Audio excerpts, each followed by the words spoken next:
Tater counts us down.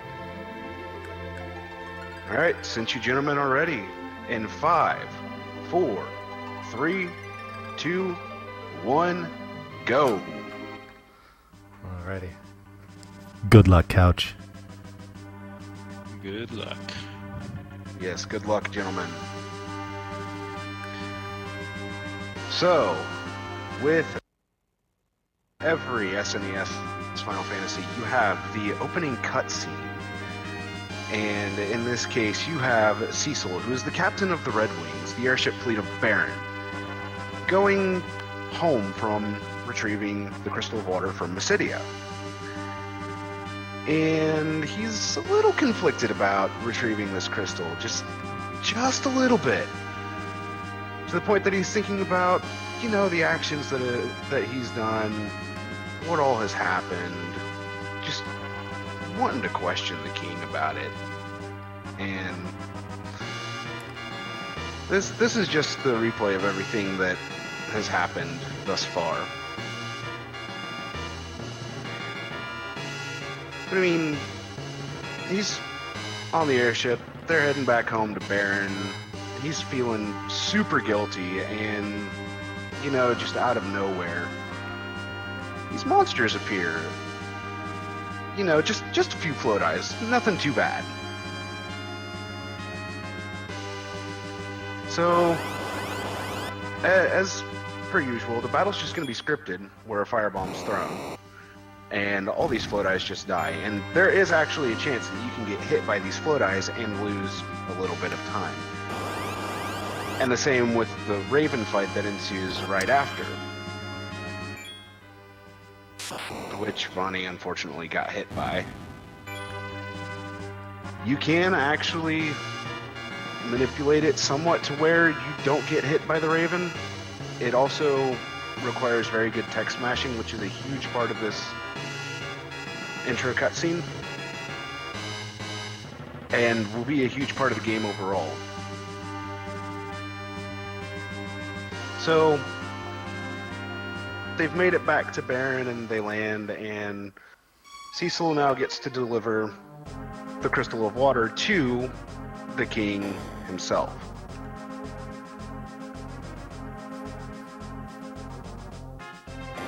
Yeah, airships definitely are hitting birds, among other things.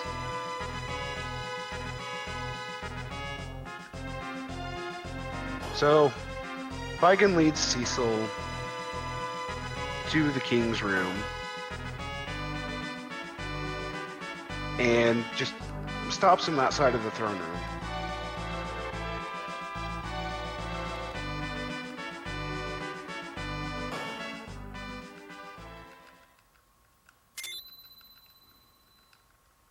Vigan talks to the king. Vigan talks to the king, and Cecil gives Vigan the crystal, which is then given to the king. And this is where Cecil's job changes.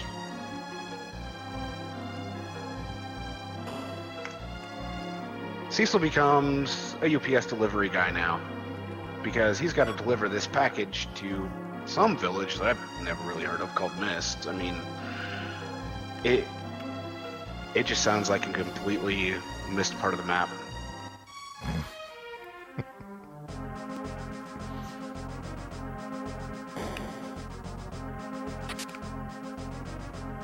But in any case, about 3.5 minutes in, you finally get control of Cecil, and the first thing you do is you go out into the main hall of the castle, you go grab a tent, and your girlfriend stops you to talk to you.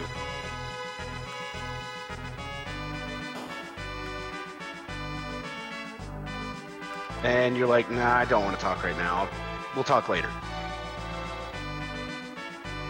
And then you get stopped by the man who created the airship himself, Sid.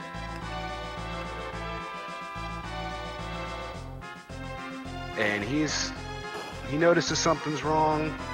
He talks to you about it, you talk to him about it, and then you just continue on your merry way. Now, something that you will notice is that they will take a step onto the stool, off the stool, back onto the stool, and then go to bed. That is for Seed 92 manipulation, which was done before the run started. This will ensure that they will have no encounters prior to the village mist. That step off the stool is required so that way you don't get an encounter on your first step outside of Baron.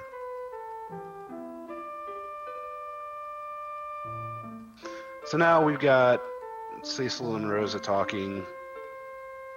I mean, for the most part, none of us really pay attention to this text anymore, but it's just them talking about Cecil having to go to Mist Village to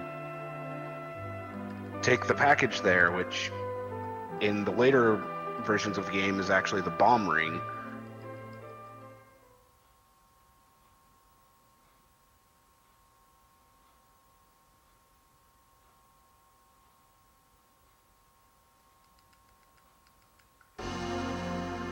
But the next day comes, Cecil meets up with Kane, and now the best cutscene ensues. And one of the lines in this cutscene, which is a question that always gets asked, is why do the monsters keep increasing? And I'll leave that for you guys to decide.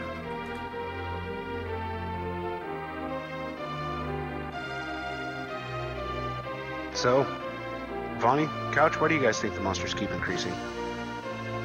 Because we keep turning the power on. That's what I was going to say, because we keep resetting.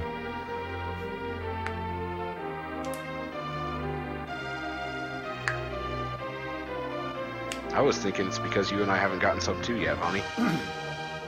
Working on it.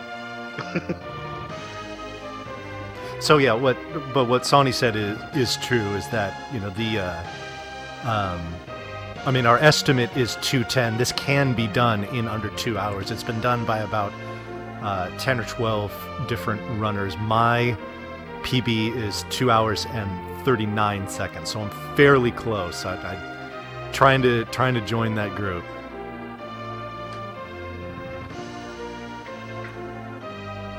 And then, if I remember correctly, Couch has a low 158.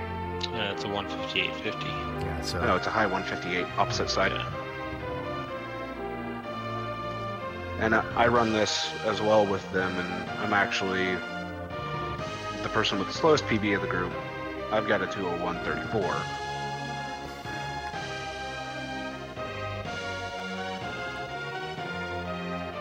But now that we are done with the cutscenes and all that fun stuff for the intro, we finally get to progress onwards to the Mist Village. But the first thing you're going to notice is that the battle speed and message speed both get set to 1. This allows for battle messages as well as the battles themselves to be done in the fastest method possible. Think about it as slight optimizations. Always a good bird. Always a good left bird.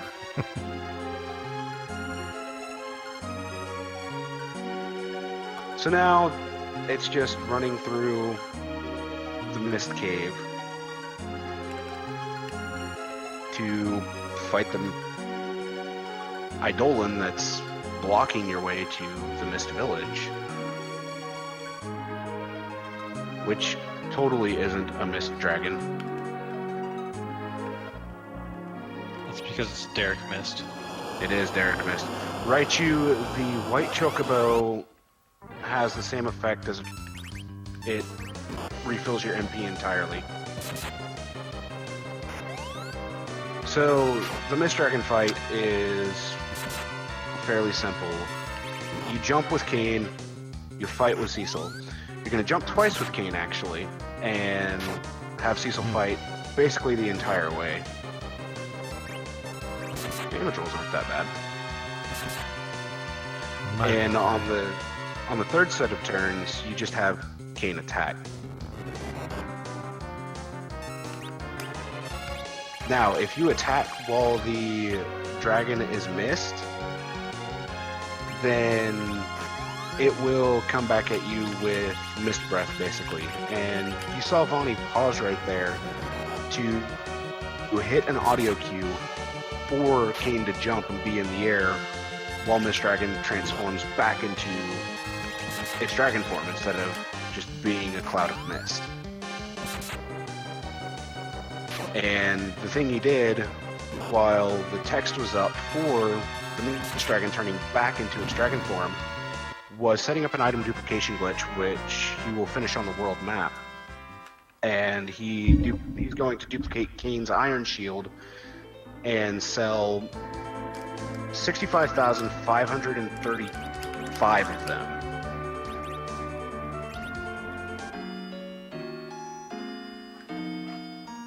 So, got through the Mist Dragon with a pretty good time. Does a turnaround on the world map, equips the Iron Shield, unequips it, which leaves it as a blank spot. Then unequips the Iron Glove, which is going to be used later. And now you have basically a glitched item slot with the 65,535 of one item. Since that finished the item duplication, and you're going to sell it for a lot of gold. Buy 10 Dancing Daggers, which will be used throughout the run, because Dancing Daggers are extremely powerful for most of the game. Grab 2 items from inside Rydia's house. It's going to be the Tiara and the Change Rod, which both will be used later.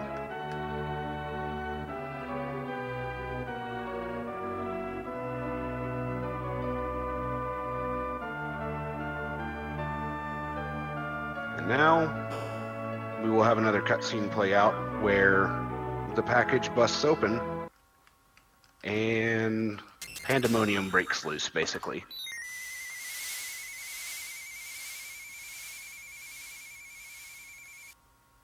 You see the circle of bombs go flying out, and you already know what's going to happen. This village is toast. It won't be missed.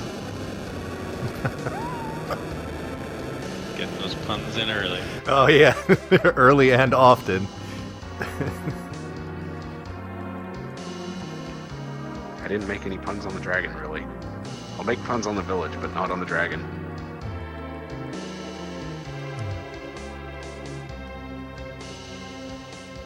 I mean, it was a nice sunny day in Mist. They didn't know that a very dark night was coming.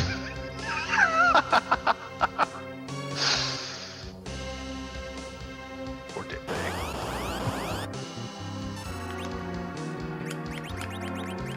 So, in the scripted fight against Rydia, this is the perfect opportunity to do some inventory management. And there you go.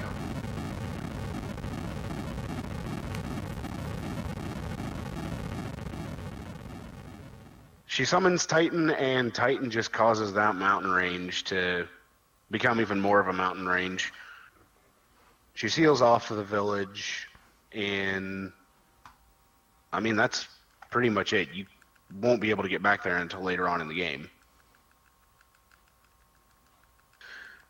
But now, we get to find out what seed Vani and Couch are on. That was a pretty quick encounter. Yeah. That was step 9. Oh boy. That, I think, was 21.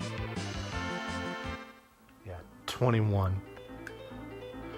So 9 and then 21. Yeah. So that means that I'm going to be somewhere between seed 180 and 184. I'm seed 225. Oh, you already know, huh? So we got 225, which... Ugh. Oh, That's I all could have have to say about that one. I could have twin seeds. 183 and 184 are twin seeds. So, to explain the seeds that we're talking about, there are 256 encounter seeds ranging from 0 to 255. The optimal seed for pretty much all the categories of this game is seed 43. They did a soft reset which means they could land pretty much anywhere in the 255 seeds. Though you can actually hard reset and manipulate to land in seed 43 range.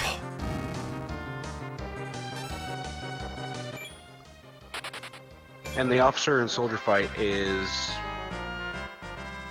your tutorial for run buffering, which is going to be very useful later on in the game, especially during the Fabul Gauntlet. Seed is Final Fantasy VIII, grows the guy.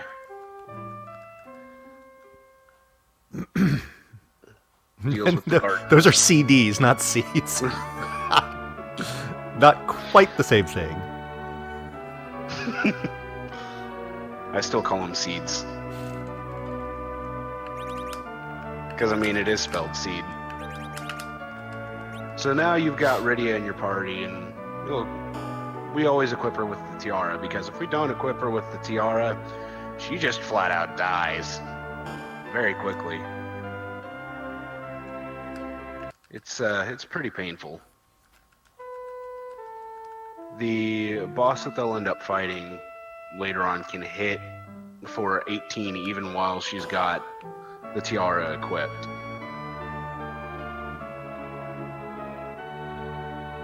But you'll notice that they go and talk to Rosa in the house, and that is so they don't get blocked by a certain character coming up in the Watery Pass.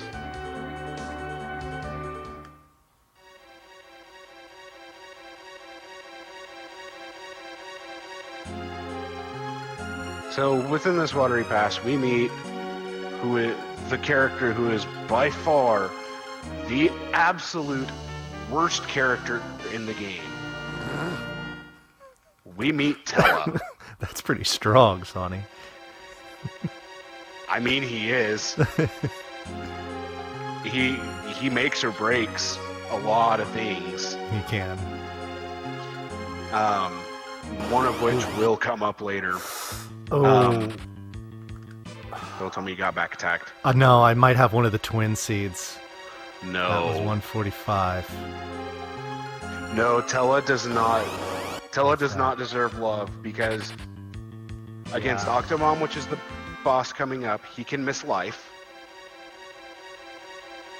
He can miss stop on multiple occasions, which is very, very crucial in one of the fights later on as well.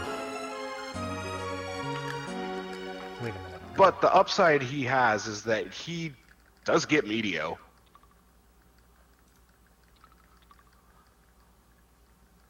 Evil Showman Waterbug. Nah, I don't hate the old man. It's not because he's old. It's just because he has a mischance on his spells.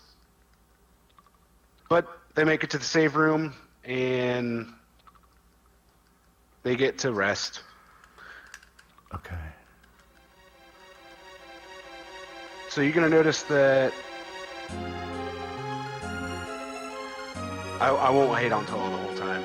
You're going to notice that some of them take extra steps. You're actually going to be surprised at what Edward can do in this run.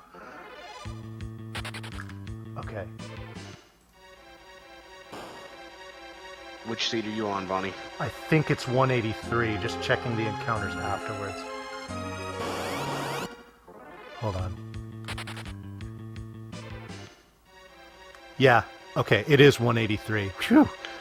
Boy, I'm glad I figured that out. I shouldn't have any encounters in this room. Which I don't. And then probably after I get the Darkness Sword should be a zombie 4-pack.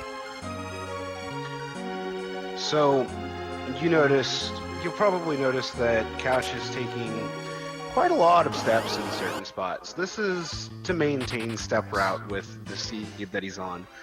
We have step routes so that way we know what encounters are coming up on what steps and what rooms, and we can actually negate massive blocks of encounters. Because there are some places that you can get 5 or 6 encounters in a row, easily. And step routing, when you're taking steps on spots that have basically safe tiles, just allow you to not worry about getting massive blocks of encounters.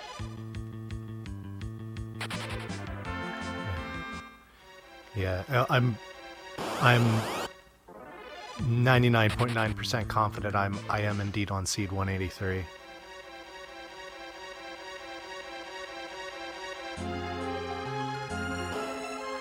I'm pretty sure you are. Yeah, I mean it's matching the chart so far.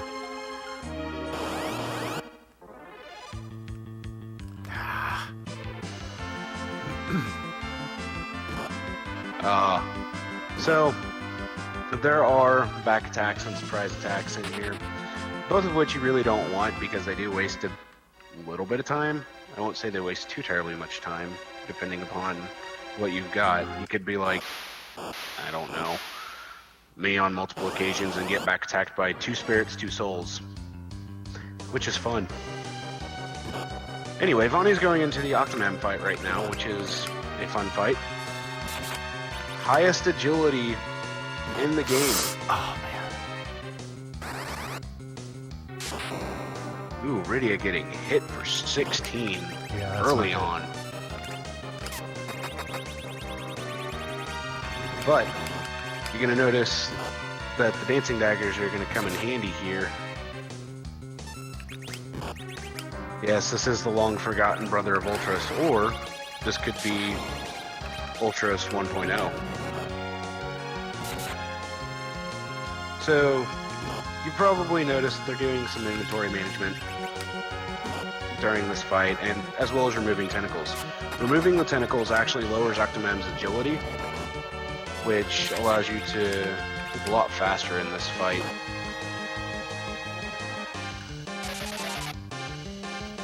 And if you set everything up correctly, and you're lucky enough to not have Rydia get attacked a bunch of times, you can actually stop Tello like Couch is doing, and play out most of this fight with just Rydia and Cecil.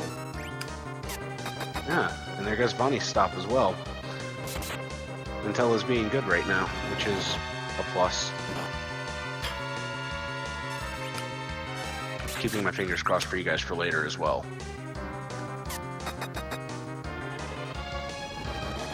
So, this fight really is just attacking with the Darkness Sword, which Octomam is weak to, the Darkness element, and throwing Dancing Daggers, because Dancing Daggers do a lot of damage, since they're based on the magic stat anyway.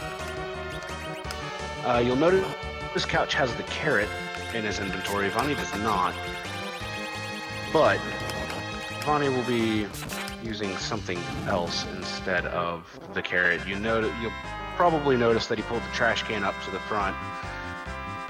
And pay no attention to that. That totally won't be used later. Couch, I had a 2309 fade on my Octomam Tybe. Garbage. 2322 death.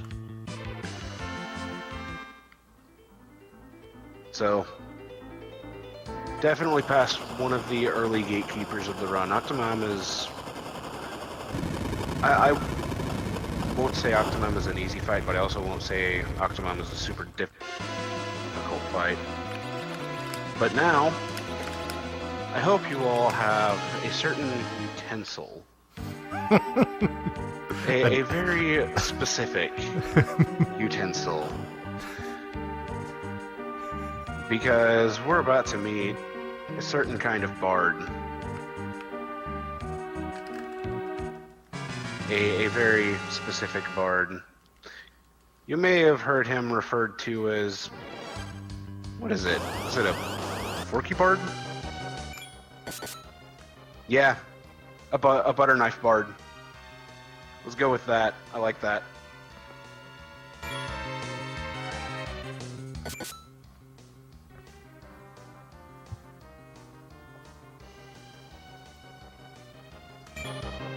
A Bully Barb. You guys are too much.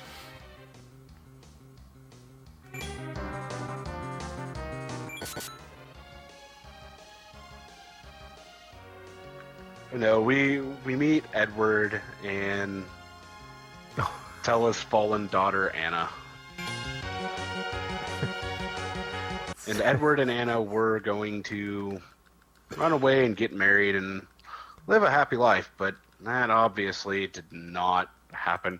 Non-stick pan bard. Dude, Scala, that that bard derp emote is so beautiful. I love that. That's amazing.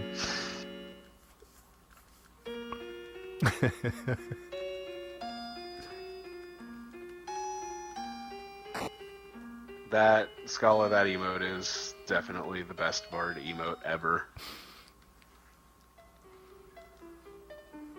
Edward loves hiding. He doesn't love running away. He loves hiding.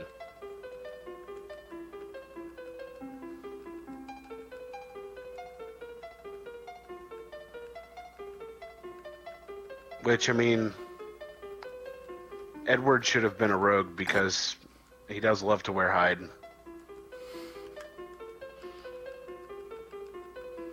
He would have made a better rogue than a bard. What's up, Monkey Breath? Yes, thank you, Monkey. Good to see you, bud. So now, you've got Edward, and he gives you the hovercraft, which, I mean, depending upon who's playing, Rydia may be controlling it instead of Cecil or Edward. I've seen it happen a few times. It's scary. You think you're going the right way, and then all of a sudden you just crash into mountains, and it's just like, nope. So now they're on their way into the Antlion Cave, where they will get the Sand Ruby, or get a Sand Ruby from the Antlion.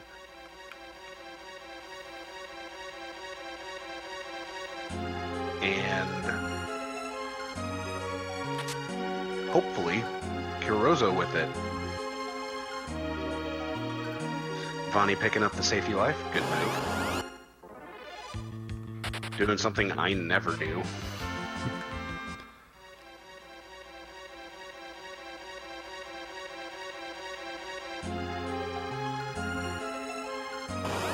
We will see if Couch picks up the safety life as well.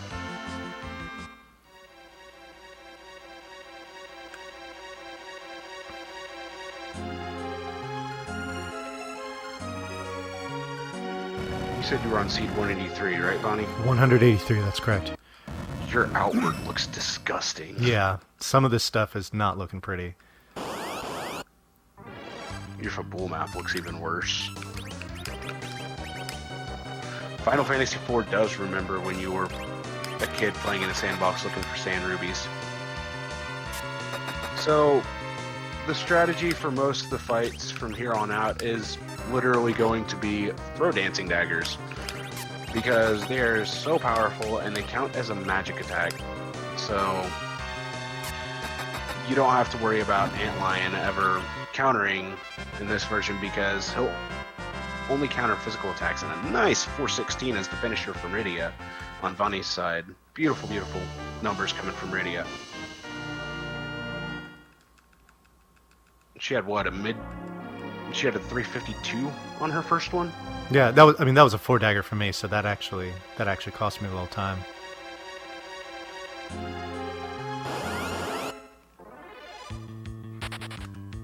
God, I got 5 encounters in this room alone. Yeah, but that's it.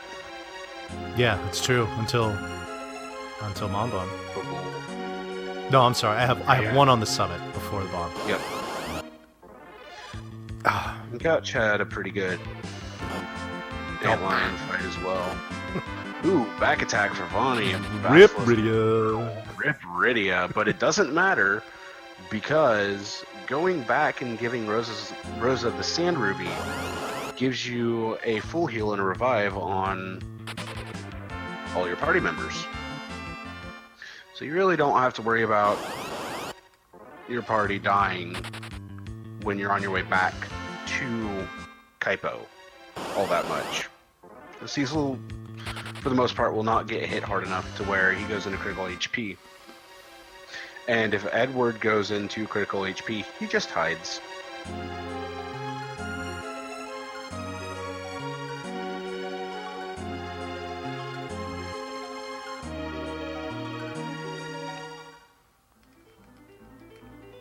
One thing I still haven't figured out is where's Sand Ruby actually made with the antlion?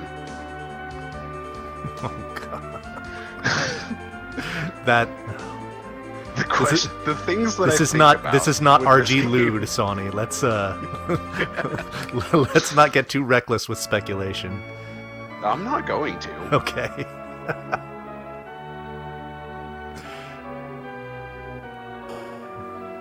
You don't have to worry about that. I mean, Aldonia's not here for that.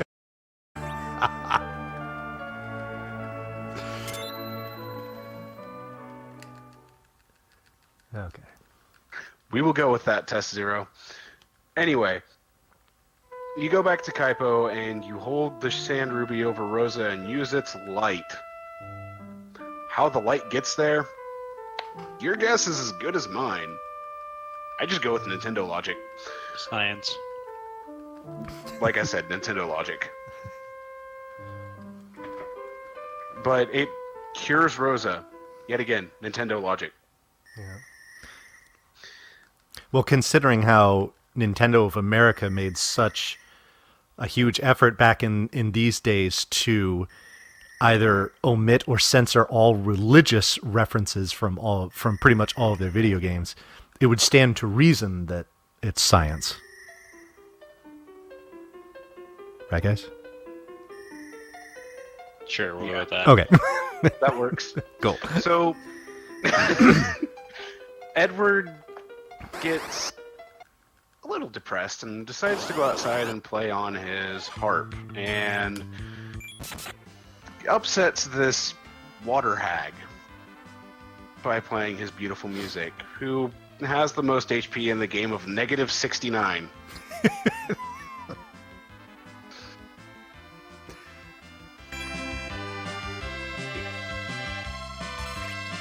It's got like 46,000 or something like that in all honesty, but for the most, I think the only person that has it memorized is Natara.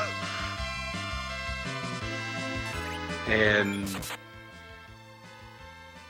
so I just go with some arbitrary number for its HP, but you just hit it 3 times and it goes away. It realizes, nope, I'm not going to be able to hit you. So the Ghost of Anna appears and basically tells Edward to carry on, stop being such a baby. You're going to be okay. Stuff like that.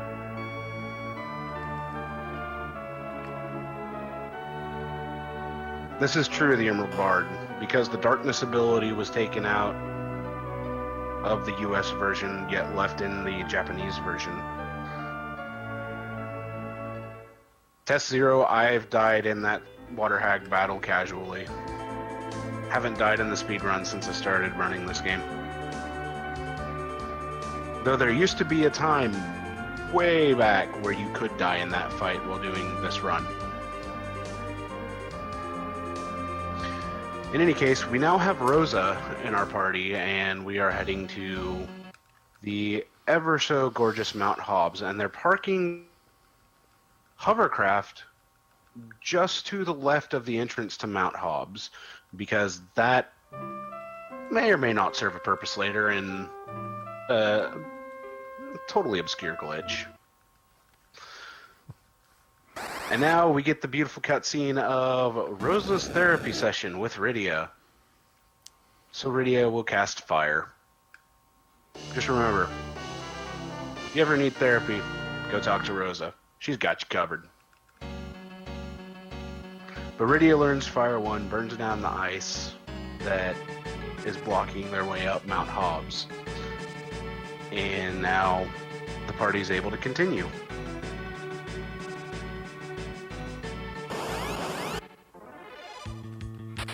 Nice. And one thing you'll notice is that the party, both of the runners have their parties arranged in a certain way that this karate guy, I don't know who he is going to be in a specific slot of the party.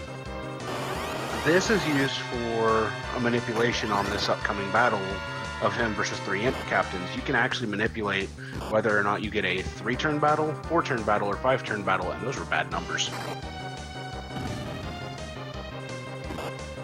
13, 32, 33 for the imp captains are bad numbers. I tried. 4-turn. Yeah, oh well. Give Couch a chance to catch up. I believe Couch got 3-turn numbers. Yeah, 3-turn numbers. But help if I didn't have to take every single step, every single place like we needed to. So, run buffering comes in a little more on the Mom Bomb fight. You want to run buffer your first turn so that way you can throw your dancing dagger. And then count. Yeah, I did it anyway. Count the damage that you deal to Mom Bomb. I paused there for a second because you don't want Edward dying in this fight. He plays a big role coming up in Kabul.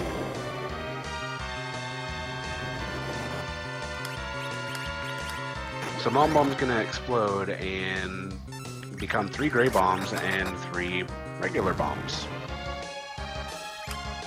Did I see a kick do 9 damage there?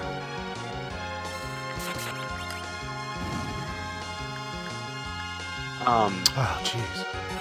For one of them, you'll have Rosa aim, and it's usually if it does high 20, low 30s on damage. Just because she'll be able to kill it with aim. Ooh, and Couch has a dead word. Do you have to use the safety life already, Couch? No. Okay. Deadward is fine. No big deal. Vonnie making it through Mom Bomb, as well as Couch. Not too much of a problem. And now, we get this karate man from Fabul who, I mean, I'm pretty sure his name's Yang. Well, the game just tells you right there, Dan. Yeah, that's true. But how often do we pay attention to the game? Or at least what it's saying.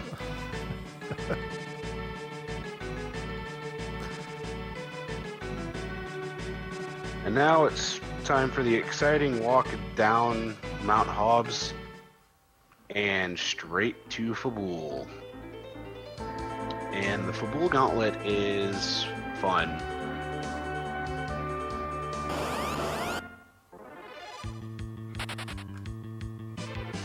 That is true, I did forget about that property, Crow. Thank you.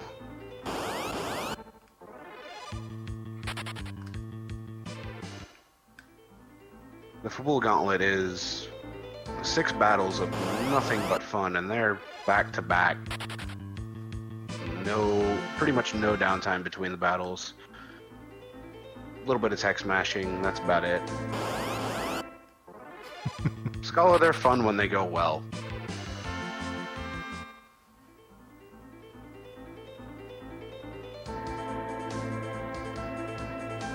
But this gauntlet is the test of your run buffering abilities. Vonnie going through with the safety save.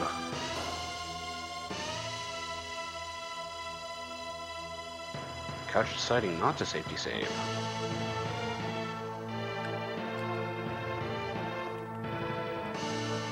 And so they're going to go up, talk to the king, and accept to defend Fabul, and then the gauntlet will begin.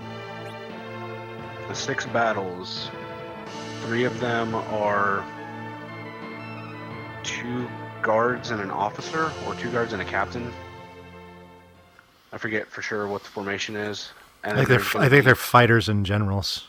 Fighter general, yeah, that's what it is. And then there's going to be 2 where it's a water hag, a weeper, and an imp captain, and then 1 battle is just a single gargoyle.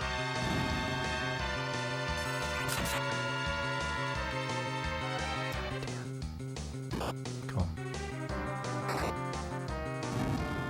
And Cecil's hitting like a wet noodle.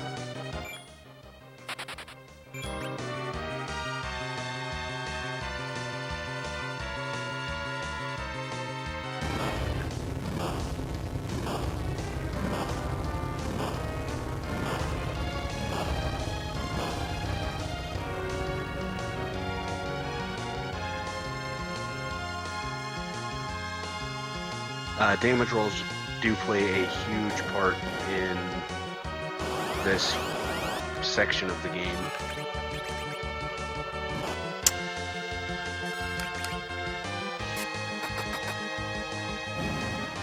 That water hag getting an attack off. Dang it. Oh, come on.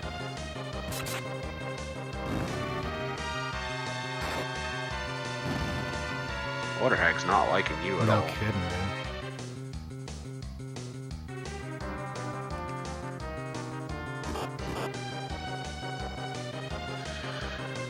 So, like you saw at the beginning of the run with Kane's Iron Shield, another item duplication will be set up, and that will be to duplicate Yang's Fire Claw.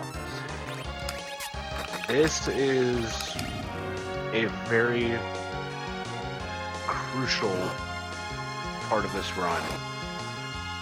One of the requirements for a glitch coming up pretty much at the end of the run is that you have a specific item set, per se. It will be specific items in specific places to allow you to warp to basically specific memory addresses or specific rooms within the game. And all of these rooms are actually going to be negative floors, but we'll explain more about that later.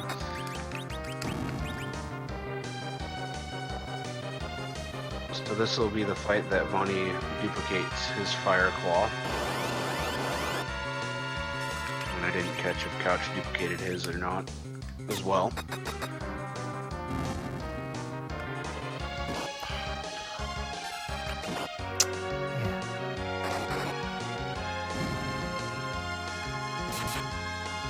Water hags are just not liking Vonnie at all. Couch getting just underneath the Imp Captain's HP on his attack.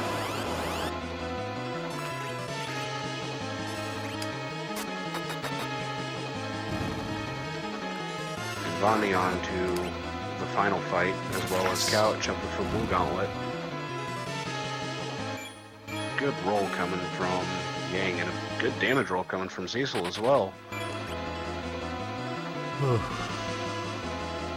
Unfortunate luck with the charge text again. Still, Couch that gauntlet couldn't have gone much better. just underneath the range that he needed. Or just underneath the damage that he needed. But now, the final fight, true final fight of the Full Gauntlet, is Kane versus Cecil one-on-one. Optimal situation on this fight is Kane hits Cecil to just above critical. Cecil kills himself. But Vonnie got the second best situation. Kane hits Cecil, puts him in a critical, and finishes the job.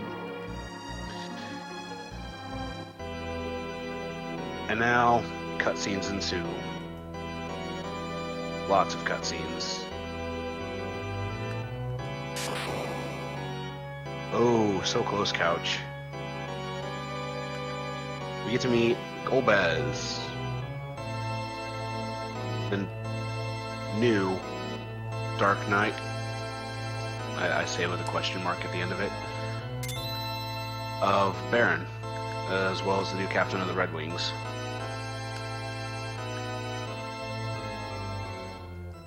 And they take the crystal from Fabul. Oh, pardon me. They take the crystal from Fabul, and Rydia just screams cure, and everybody gets on their feet.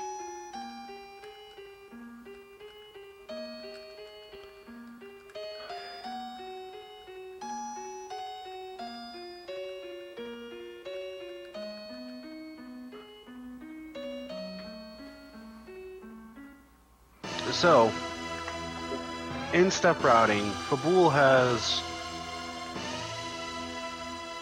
a fun thing called optional steps. There are 10 of them in Fabul that you can take.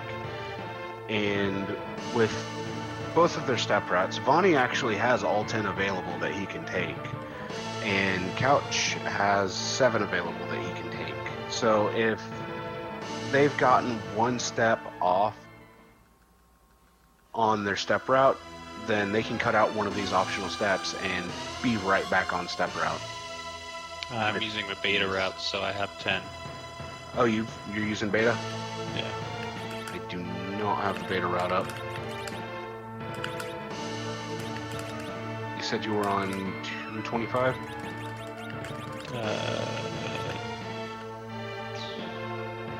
Yeah. Okay, I got the beta route up.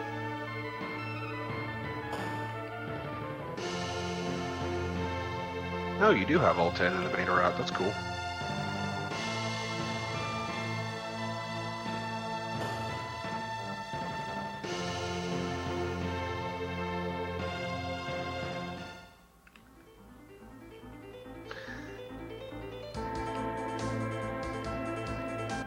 That one I'm not sure of, Crow. I haven't really looked at it that much, considering that I've only had Cecil die twice in that cutscene, or in that fight, so I don't know for sure. But anyway, we talk to the king, we get the black sword, we finish up the duplication on the fire claws, and now we board the best thing to board in any Final Fantasy game, a boat. Because, nothing bad ever happens on boats. Nothing bad ever happens while you're on the sea. It's always just a nice, perfect trip to wherever you might be going.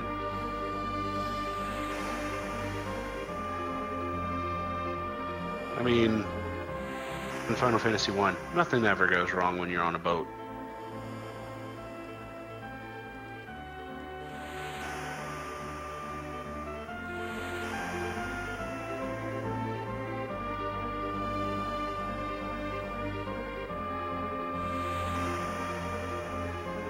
He's on a boat.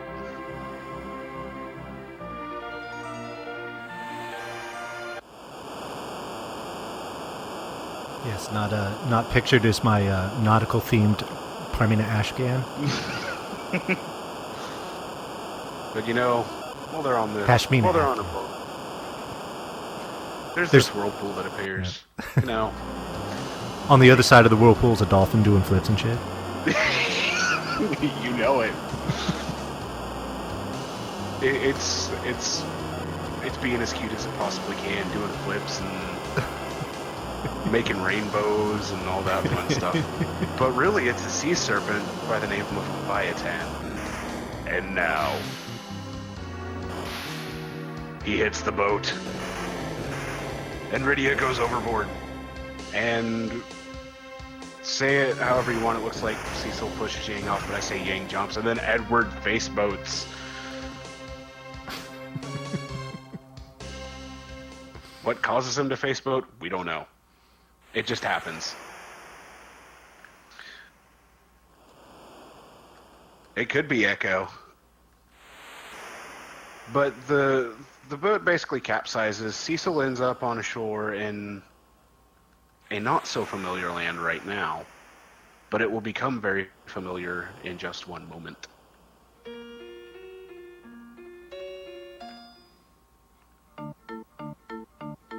You might recognize where this is in just a moment.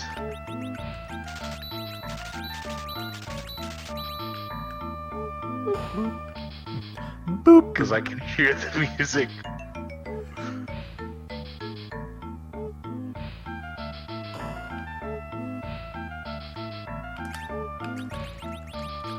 So you'll notice that they're buying specific quantities of items and selling specific quantities of items. For a second there, I thought you sold all your fire claws, and I was like, what are you doing? Nope. Selling 2 stacks of 70 fire claws to drop down to 114 fire claws from the stack of 254, as well as buying 70 cure 2s, lives, heals, and ether 1s on your end, Bonnie, and I'm not sure about Couch's route because mine are cure 2's, lives, heals, and ether 1s, right? Okay. Same items, different armor though. Yeah, the armor I really don't know because I don't know 9 item as well. But there are 2 different item routes for this run. They are actually doing 9 item, which I'm not as familiar with. And then the other is 12 item, which really is 11 item, but uses 12 item menu slots. So now, Couch and Bonnie have recruited Palom and Porum, the star players of this game. Because we don't care about that Cecil guy. Retrobot, please. Retrobot, what are you doing? Do we have... No shore encounter. Surely you gotta be kidding me.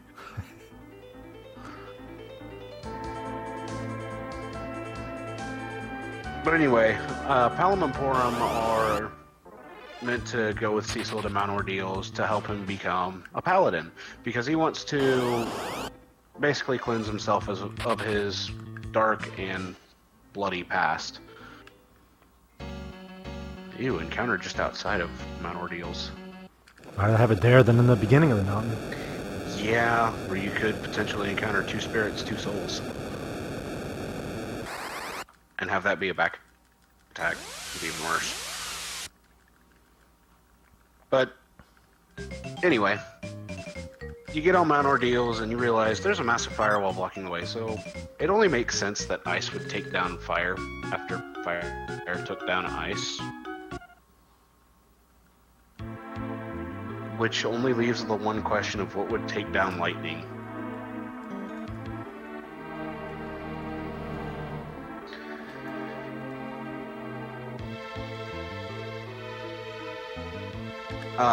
But in any case, in the meanwhile cutscene, you get to meet Mylon, or Skarmaglion, as he's known in the remakes, otherwise known as the Fiend of Earth. And he's being given the task of taking Cecil down, and Kane wants to go take Cecil down instead, and Golbez is like, no, you must stay here and watch Rosa, who's tied up to... I have no idea what that is, really. It looks like a chair of sorts with a bowling ball above her head, which in the Japanese version is actually a guillotine. And back attack for Vonnie.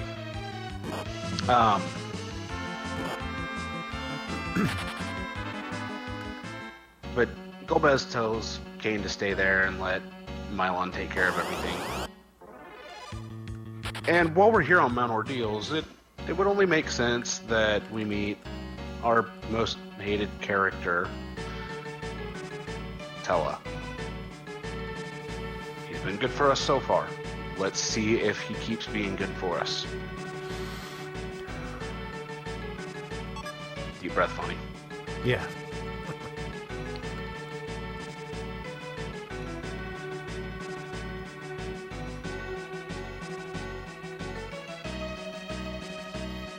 Now, the twins are going to play a very important role in the next 2 fights coming up. Or next 2 boss fights, shall I say, coming up.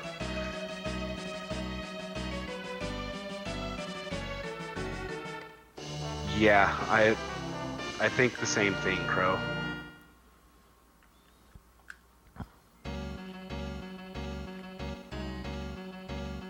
So Tella rejoins your party, and he's pretty much got the same same spells as he had before. Same, Oh, good. basically everything. It's just Tella. I shuddered at that encounter, Bonnie. Yeah.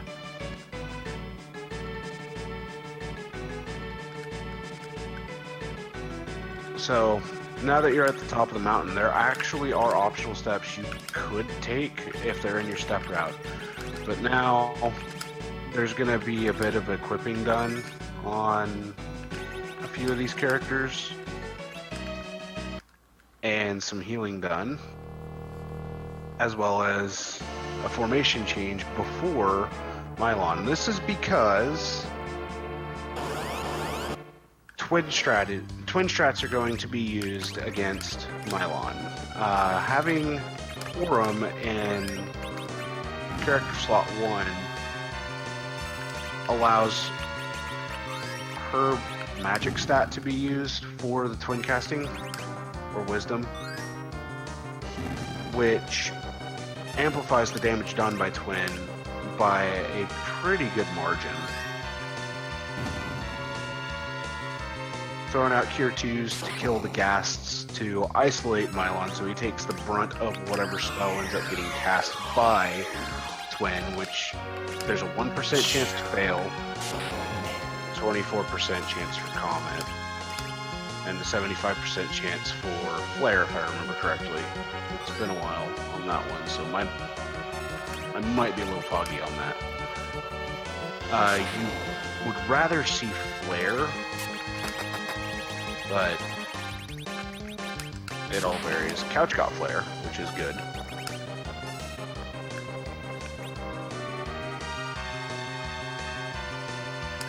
Oh, God.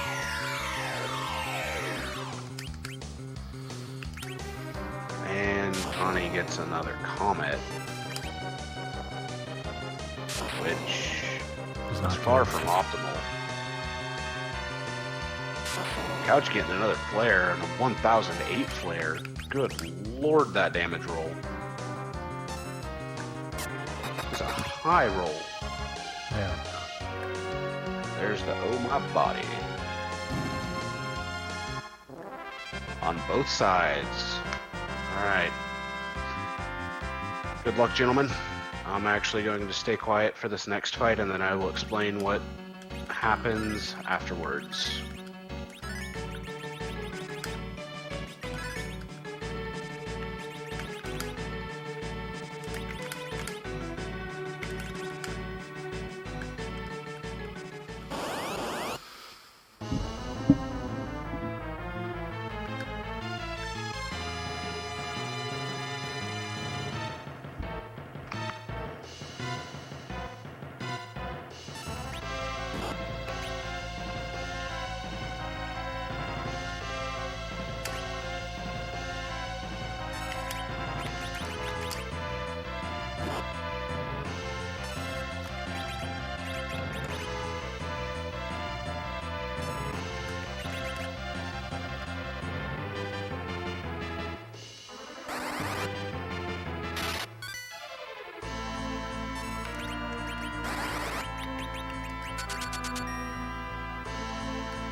I was very worried I gave you guys a commentator's curse there. So, okay. This requires a little bit of explaining. You notice that they both cast Ice 2 from Palom onto Forum, and then they had Tella cast Stop on Cecil. This is to set up a glitch called the Mimic Glitch, and that allows Palom to execute the same command that was given the turn before him, which in this case was half using a Cure 2 with Cecil, switching the Cure 2 with the trash can or carrot, and throwing the trash can or carrot for a massive amount of damage, being thousands of damage. It casts 8 white spells or 8 fire 3 spells, depending upon which item you use, and kills Mylon or Mylon Z very quickly. You can actually do the same strategy against Mylon, but it's very unsafe for marathon settings if you aren't consistent with hitting it. To be fair, Trash Can isn't safe for marathon settings either, but we both did it. Trash Can is more consistent. It is. That's definitely true.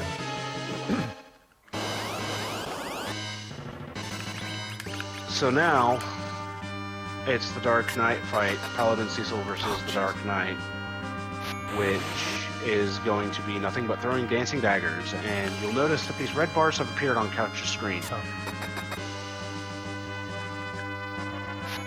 They are going to be used in just one moment after leaving the mountain. That was a 4-dagger couch? C. Nice, same for me here. That's pretty Yep. average.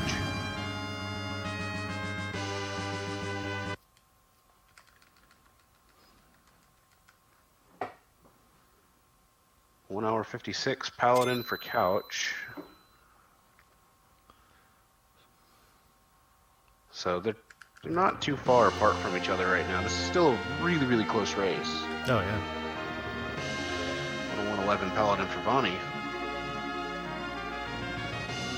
So, by throwing the dancing daggers, you actually don't trigger the text saying that... You don't trigger the text that says, do not fight. All this stuff about being a paladin, I can't actually remember it off the top of my head. Since the dancing daggers actually count as a magic attack, not a physical attack, they don't trigger that. And now, it's the fun descent down the mountain where all the fun happens. Zombie dance party. Like I said, all the fun.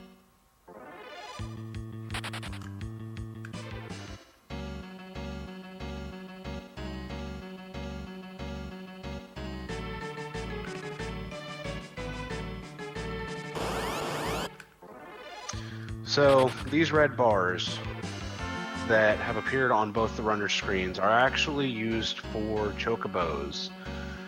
These are actually crucial, English is hard, for the 64 door glitch that comes up at the end of the run. No, Holy Smith, they are not on the same seed. Couch is on 225, Fonnie is on 183.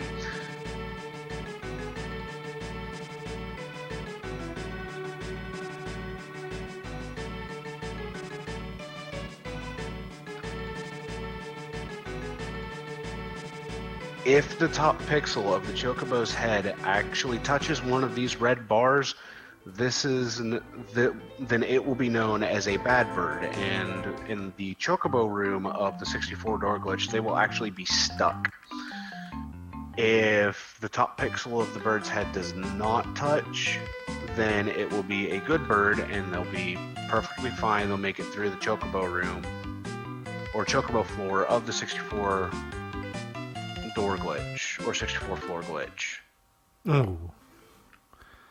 I'm That going to doesn't split the sound uprights. Oh, Good on my end. Oh, nice. they were both good. These anymore. Those were beautiful birds. Ooh, I just saw yours, Couch. That was nice. Pretty much same spot on both of yours. Yeah. So now we have another More lore. unskippable cutscene, more lore of the story itself, the legend that's on the legend sword. How they're able to put all this text on one sword is beyond me. Really fine print. I like it. 1 point print. So, Okay. air sets, if the runner gets a bad bird, they have to go get another yellow chocobo until they have a good bird.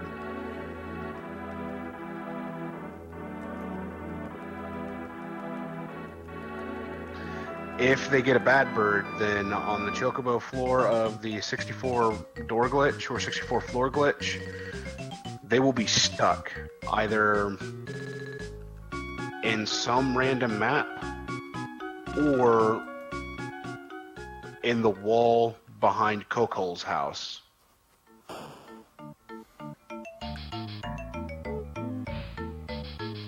Which is the map that the 64 floor glitch teleports you to, basically. Massidia Babe wanted to give you a hug there, Vonnie. Oh, I know. As No she no did hugs with today. You, Couch. I get to take 101 extra steps here. Good Lord. Yep. Nice. I had What- to take 102 in what- the MCM. Watch me dance, RCL or RGL.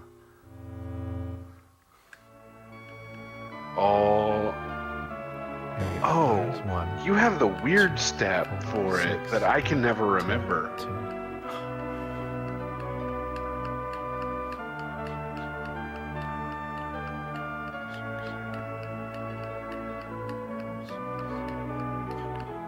So while Vonnie's doing pirouettes, Couch is about to go fight some guards, and I mean this dude that I'm pretty sure we met earlier. I think he was a monk from Fabul. You know, I can't remember for sure. Oh my god, get out of my way.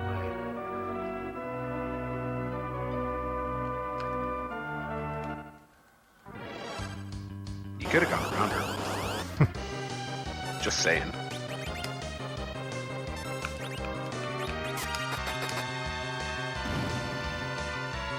And now, after the two guards go down, it's time for this dude whose name is Karate, apparently,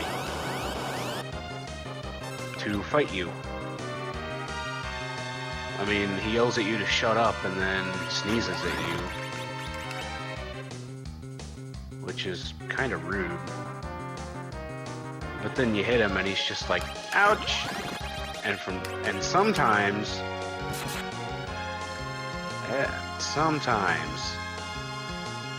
you'll miss him. And you see the ouch text come up and you're just like, but I didn't hit you. You hit his feelings, though.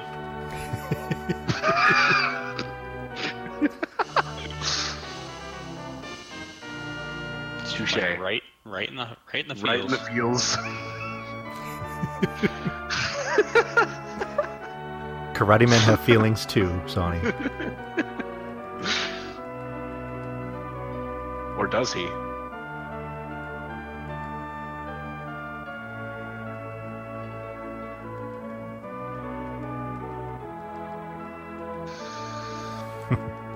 But Yang, after he comes to his senses from you smacking him with a dagger, gives you the Baron key, which is then used to open up the weapon and armor shop as well as the old waterway, which leads back into Baron Castle, because you can't re-enter Baron Castle right now. And while you have access to the weapon and armor shop, you might as well buy some nice equipment. I mean, pay no attention to the values of which they buy items, because the weapons, it really doesn't matter. I mean, these are just arbitrary numbers. I mean, 13 cure staves, 4 stacks of them, 58 ice claws, 68 fire claws, 8 thunder claws. I mean, it's all arbitrary, right? Yeah, as far as I Use know. all those. We're gonna put all the claws on Yang. Every single one of them. Each finger, is going each to go toe, from each eyelash. every single hair. Okay. Just like in the FF6J speedrun, where you equip auto crossbow as armor. Yes. I love that still.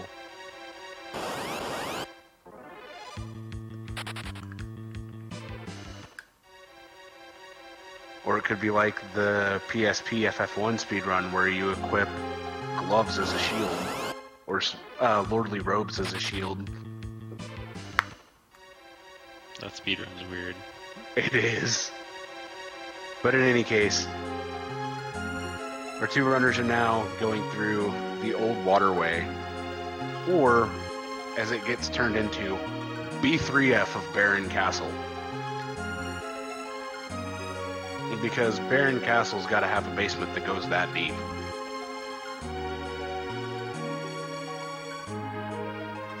I mean, it's full of elec fish, hydras, crocodiles, alligators, guards. You name it, it's got it. Welcome to Rena Monster. May I take your order?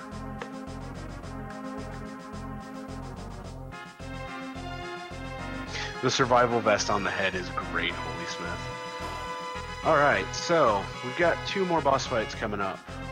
And you notice Couch doing something a little strange. You notice that Tella has bottom right corner text box 06 MP.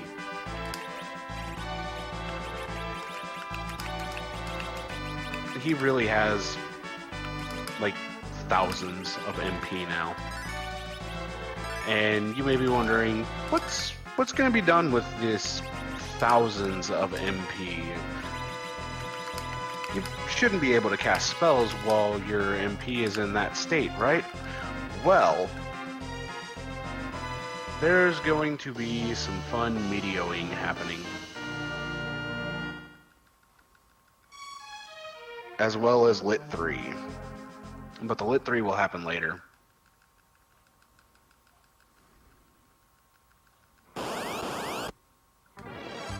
So it said that Baron joins, but the biggest question is, wait, I can't have 6 people in my party at once. Nice.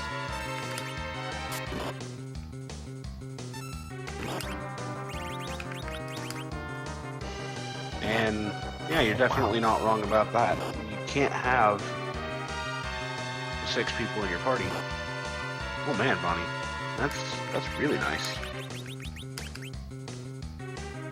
So Tella's got EDL queued up, and now the fight's just playing out as it should be, and Tella casts Medio. And you might be wondering, wait, isn't Tella supposed to die when he casts Medio?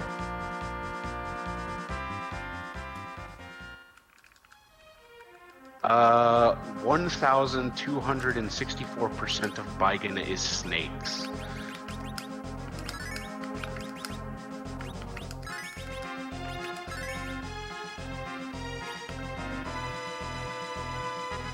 Yes, it does say off in Cecil's menu after you activate cover. You can turn cover off.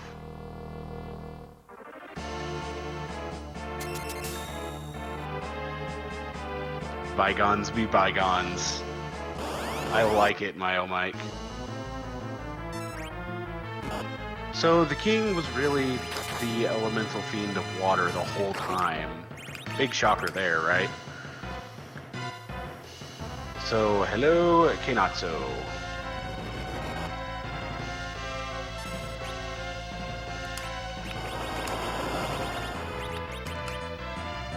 And I always look at Kenatsu whenever he's gathering the water, and I ask him, what are you waiting for?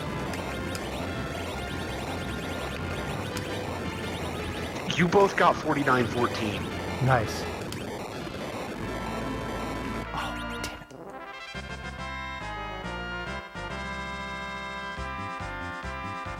You both got the same damage roll. That's crazy. Not seen that before.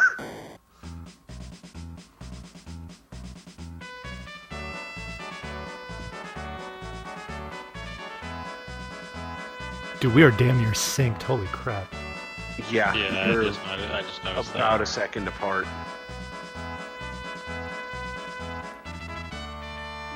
Told y'all this was going to be hype. Tenmachi, that wasn't Vonnie making the washed up pun.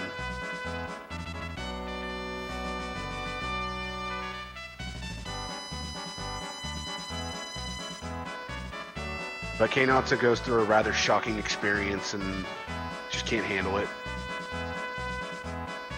You don't gotta tell me that. Hey, you got the Nutella.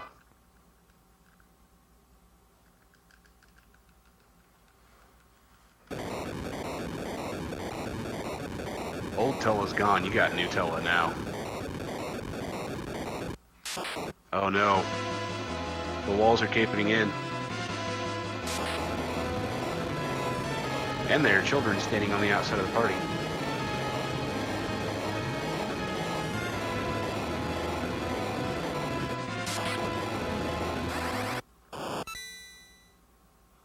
Well, guys, press F to pay your respects to Palom and Porum. They are stoned. They are rock solid now.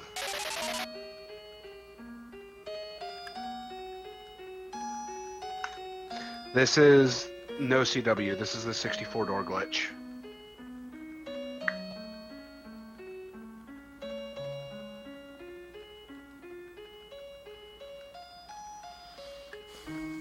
Well, Palom and Porum are now stoned. And Tella tries to cast... forget if it's Heal or Esuna in this one. And in true Tella fashion, it doesn't work. In true Tella fashion, it misses.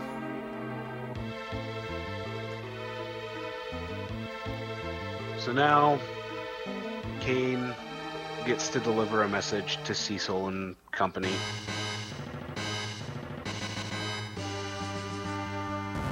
I know it was Scala.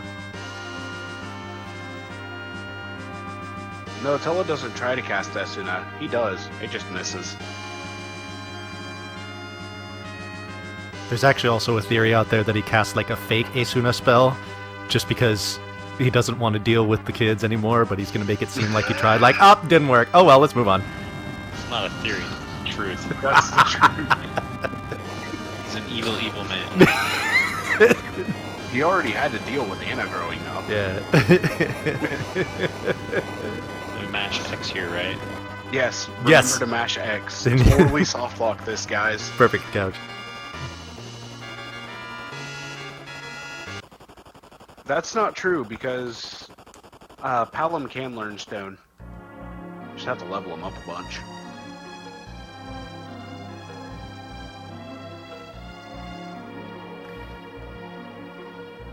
But yeah, if you mash X on the transition of the airship cutscene to gain control of the airship, you can actually soft block the game.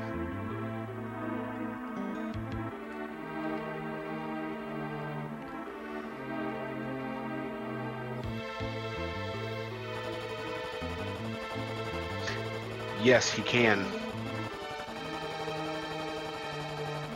You can actually do a fun set of stuff with Nuke. Especially if you multi-target Nuke.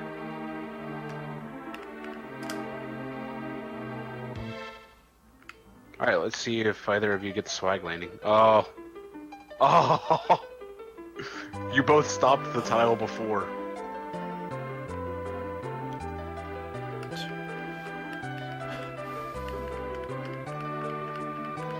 So now, we're in the Castle of Troya, where we will run across a very familiar face. I'm pretty sure he was a butter knife bard. Might still be a butter knife bard, but he's definitely Bedward.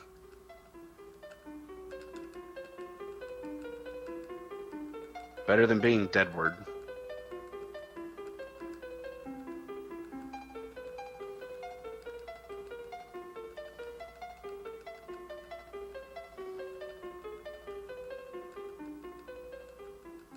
So, Edward tells you where the Earth Crystal is after you answer where Rosa is, and gives you the Twin Harp.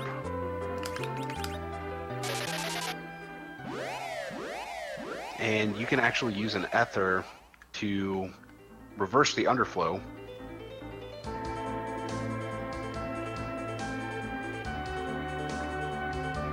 Which will allow you to cast Exit and leave the Troyan Castle relatively quickly. Now, since these guys actually had a good yellow chocobo, they don't have to worry about catching another one, which means they can go straight for the black chocobo. The chocobo that can fly. Come here.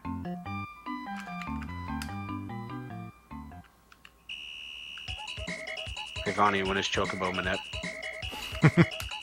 O'Donio said he was working on those frog watching charts. Still waiting for him.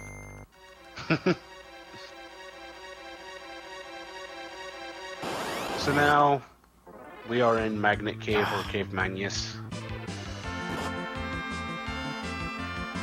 where there are a few scary encounters in here.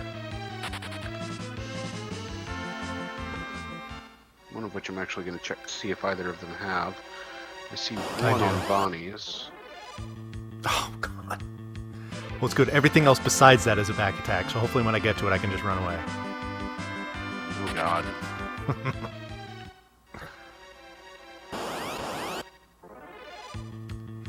The scary encounter I'm referring to in this area of the game is two mage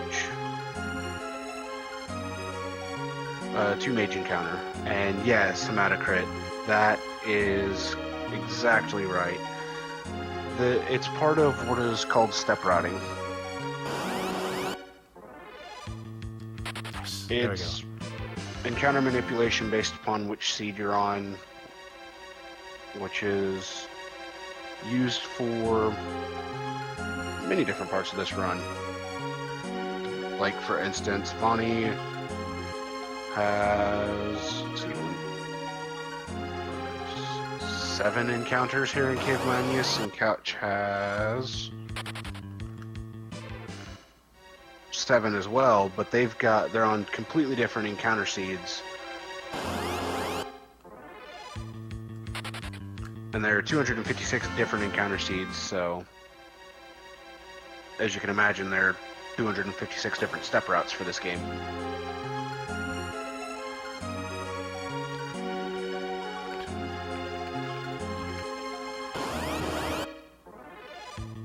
So they're just cruising through this magnet cave with Cecil, Yang, Tella all being basically shackled to the ground. Couch getting an unfortunate surprise from 2 vampire girls and 3 cave bats.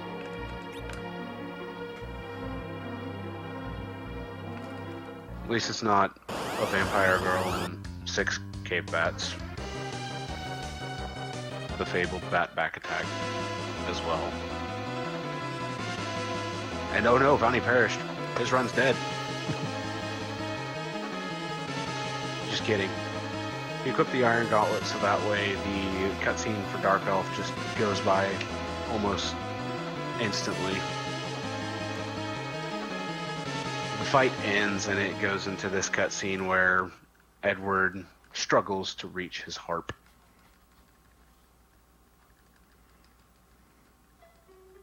I mean, Couch died too, so...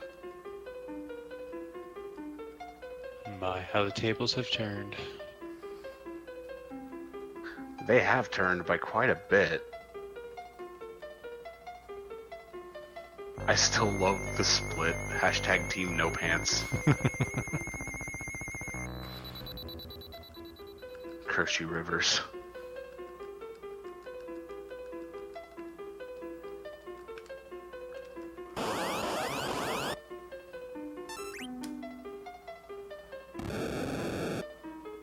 Alright, so now the real encounter against Dark Elf begins. Cecil, Sid, and Yang will fight Dark Elf for their first turns, and Tella will cast a virus on Sid. Or usually it's all 3 of them will fight. Good lord, Vonnie, your crits. I know. I'm gonna need to do an extra parry here with Yang. I think that should be good. Yes.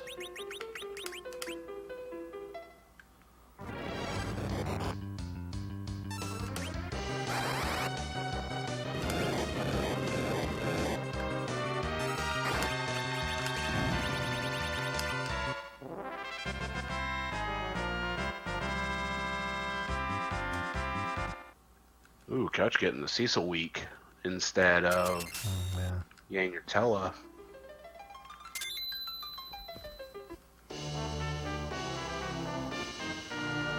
Early change. Moving quickly on that week, and looks like both of them are through Dark Elf. Vani already grabbing the beautiful, beautiful Crystal of Earth and casting Exit with Tella to quickly escape Magnet Cave, which no longer has the magnetic field since Dark Elf was destroyed and the magic causing the magnet field dispelled. Oh, come here. Via the Twin Harp. Nice, not bad. And now, for the last placement of a sprite on the world map. This black chocobo has a very specific set of tiles that it can be placed on in this area of the world map for the 64 floor glitch to actually work properly. It's supposed to get that one, oh well.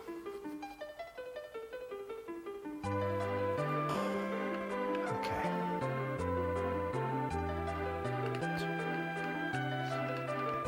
So now it's however many extra steps or optional steps these guys have left to take, and the end of the run being Tower of Zot, Mega Sisters, Vavalis, and the Underworld stuff.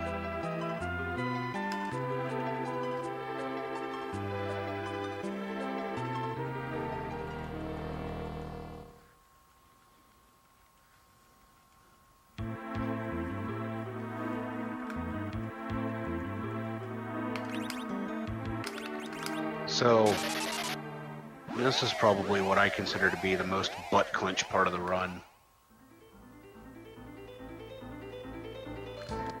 The Tower of Zot is, in my opinion, a pretty evil area in this game.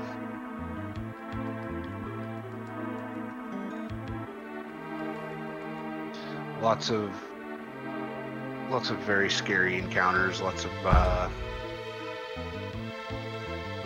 high risk from back attacks.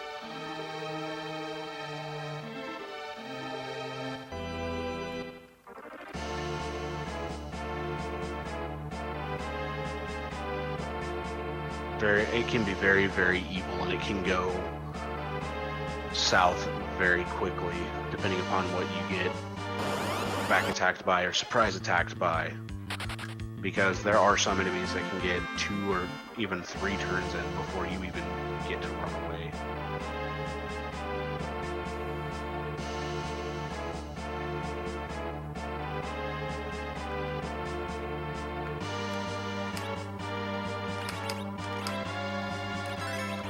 Bhavani is coming up to a chest that has a monster in a box.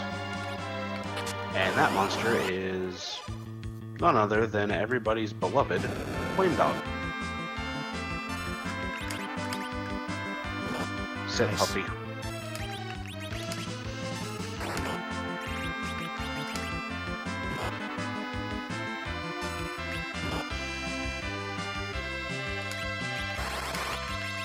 Nice.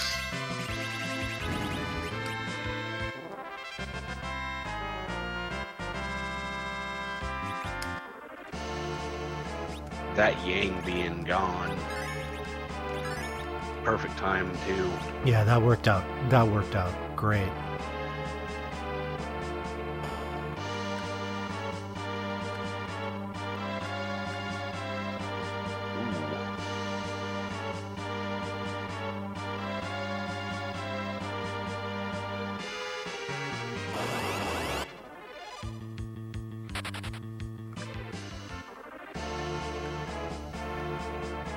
Looks like Couch isn't going to be able to get his pre-dupe done. Not during the Flame Dog fight anyway. For the Fire Sword. I never do my dupe there anyways. You usually do it during Mega Sisters. Yeah. That's one thing I remember. Which actually is the next boss that they'll be fighting.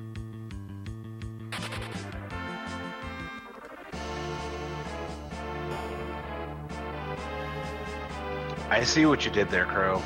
Not that it's not a pun, but it is clever. But I was about to say, it's nothing like an ice beast.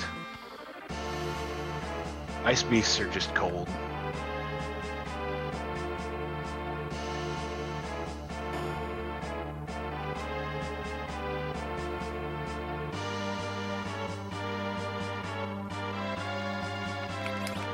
So, another MP underflow occurs before this fight, so that way Tella can cast Meteor again.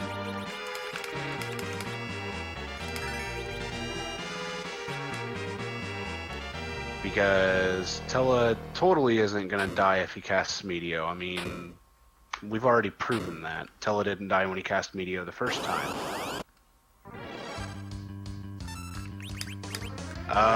This game just handles elements.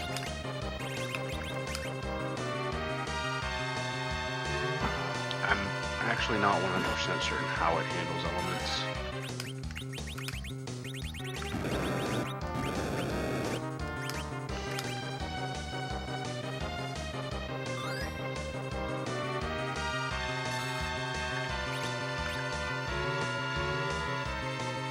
Couch making a safety save before Mega Sisters. Good move.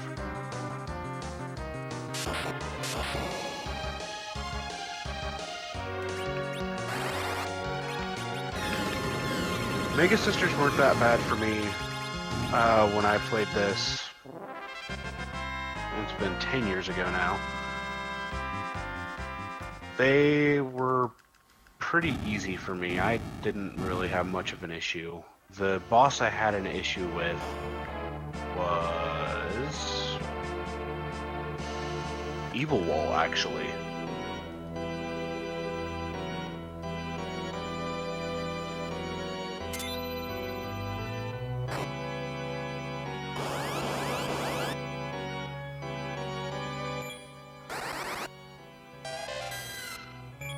Alright, now for another basically cutscene fight. It is Tella versus Golbez.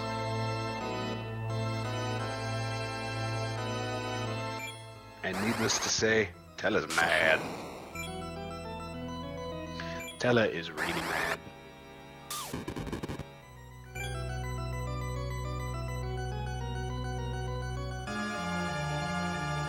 After Evil Wall, though, I had no problems until Lunar Dragons.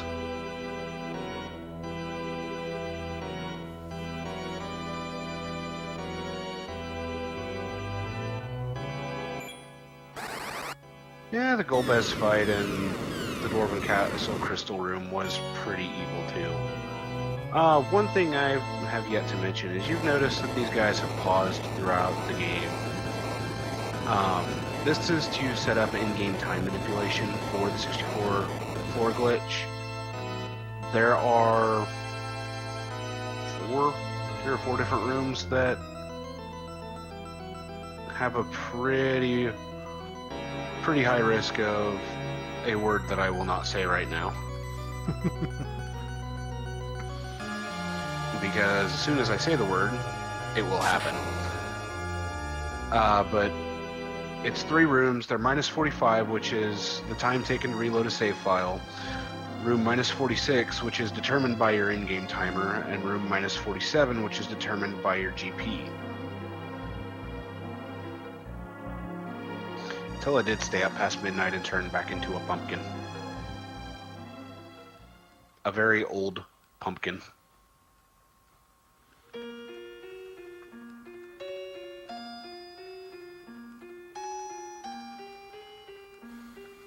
Now all I have in my head is like a rotting pumpkin.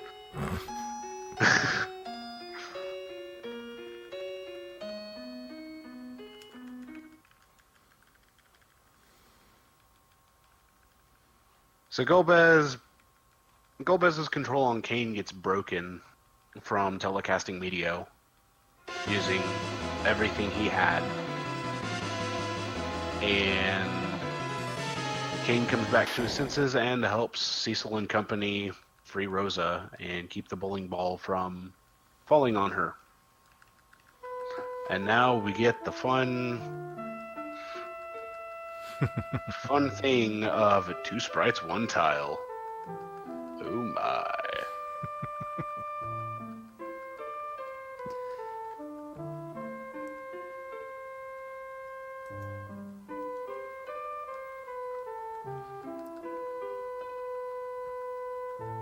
Video game logic is more like 2 plus 2 equals fish.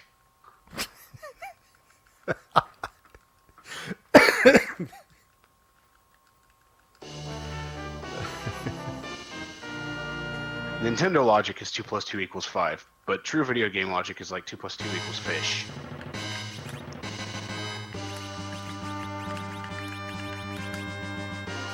So, Valvalis fight. Good luck, Vonnie. Thank you. Valvalis is a quote fun unquote fight. Optimally, you want Kane at level 19. That way you can just have him jump throughout the entire fight.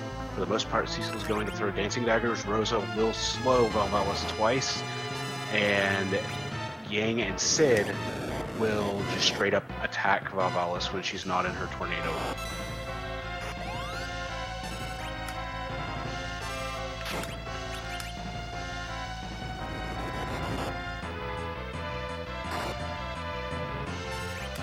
While she's in her tornado, though, she has extremely high evasion.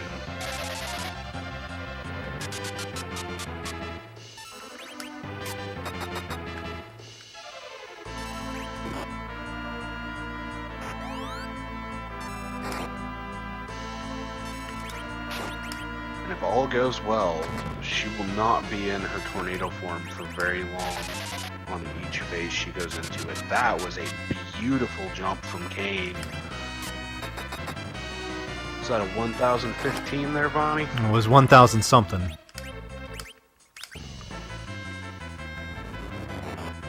Hopefully Couch will have beautiful numbers coming from Kane as well.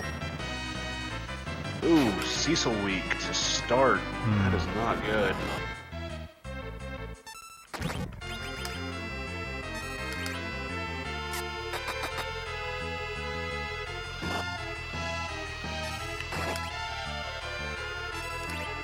Fortunately, Couch has Rosa or Kane get hit.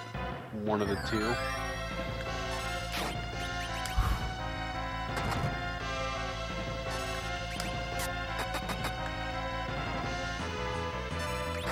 Dang, Bonnie. You had some good jumps.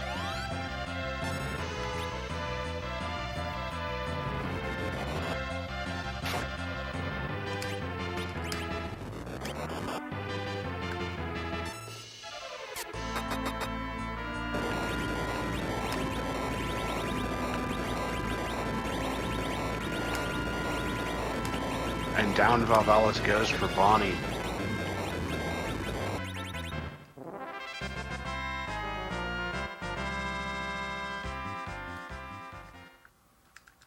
It's always a tense fight to watch. Yeah, that is. And total bias here, Valvalis has the hottest sprite in the game.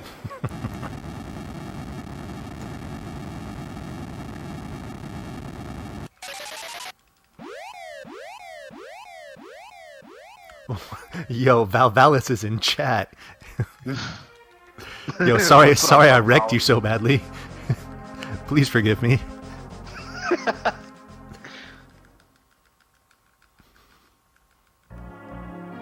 Oh, hey.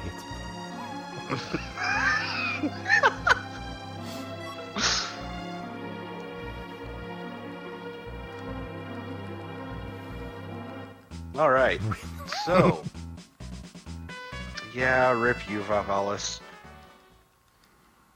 My favorite sprite in the game.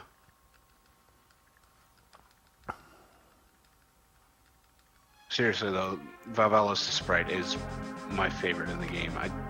I really wonder how long it took for them to actually get that sprite made.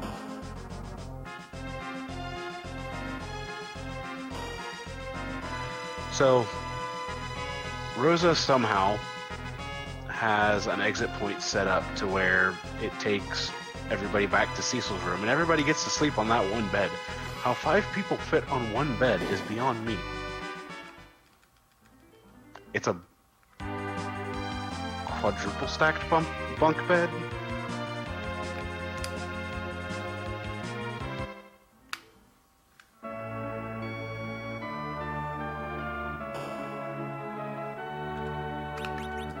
Pretty sure it's still worth worrying about in the 3 fights where it matters. So, yeah, probably Emerald Bard. So you notice that you got a magma key. Magma. Liquid hot magma. Liquid hot magma. Freaking sharks with freaking laser beams. Yes, the original sprite is much more revealing.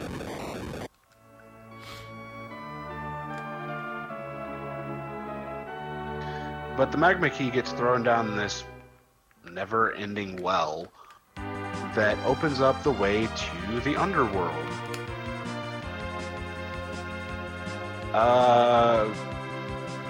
Because logic. And now you're in the world with liquid magma.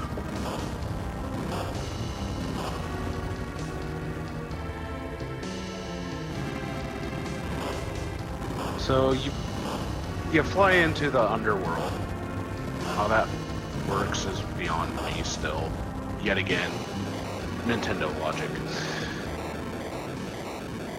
Or should I just go with Square logic? You fly into the underworld and you get caught in the middle of a war between the dwarves and the Red Wings. Hollow Earth theory. I like that, Fatum. And you make a crash landing at Agart.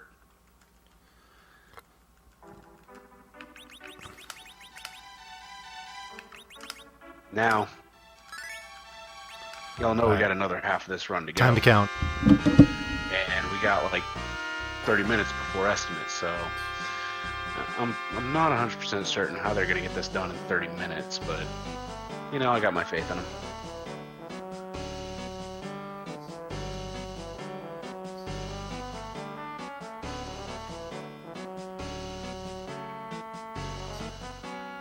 It's habit for me to count while I'm watching, and I'm trying not to count out loud now. But in any case, it is now leg day.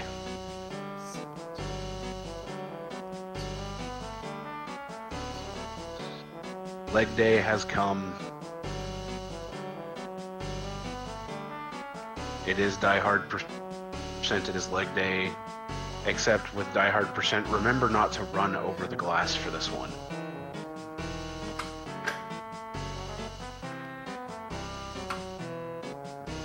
Rather not leave any bloody footprints behind.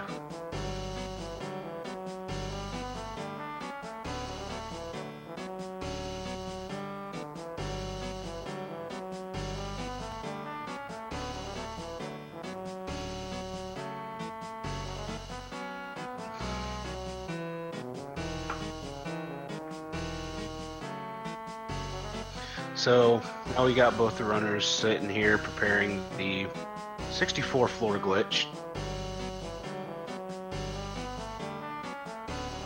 They're wearing, I think it's only chest armor and the shield and gloves that they've got. They don't have boots.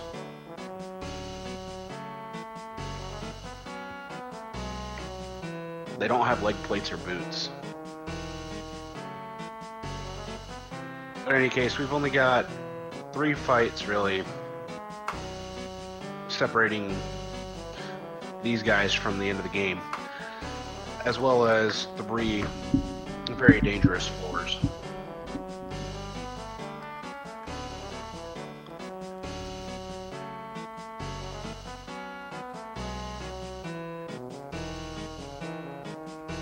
You know, the Tower of Zot. You know what, Crow? The Tower of Zot's just over there, and I'm pointing in some arbitrary direction. And that's what I go with every time. Hey, Vonnie. Hmm. Don't get Bic Doll. I'll do my best, dude.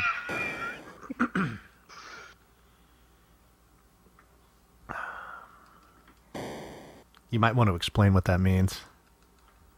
I'm about to, actually. So, one of the people that used to run this game, don't know if he still does, Big Fong Balls, would get the big doll Calbrena fairly often and ended up making an emote of Calbrena. And that emote is Big Doll, BICHDOLL.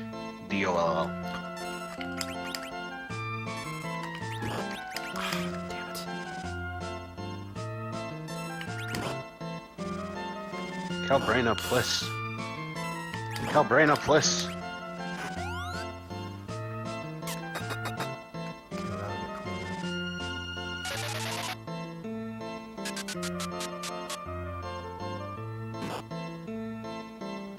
Yeah, I don't know if he still has the emote around or not.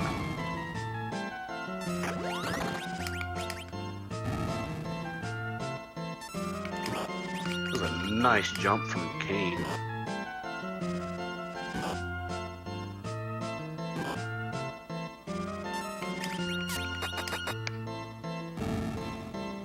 Beach Doll. I like it, Emerald Bard.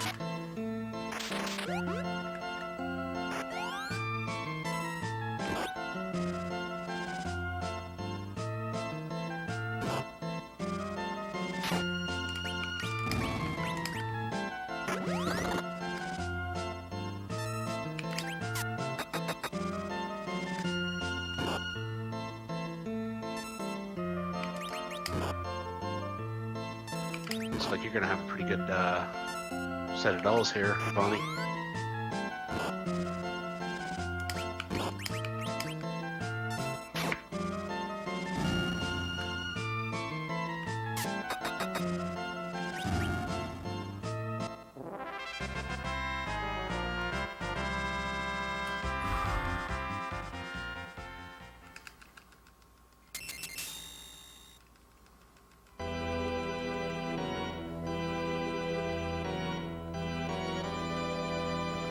Alright.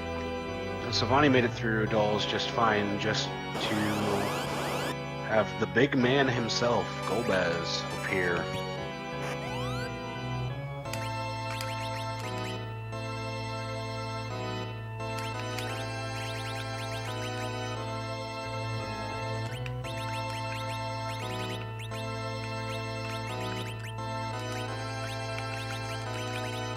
And now for the inventory management for the 9-item route.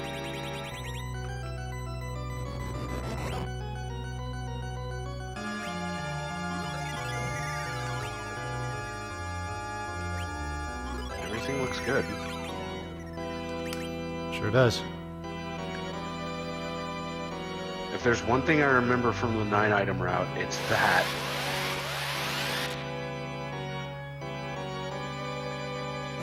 I actually remember the item placements for some reason. That's the only thing I remember. Is that enough? Yes. Good.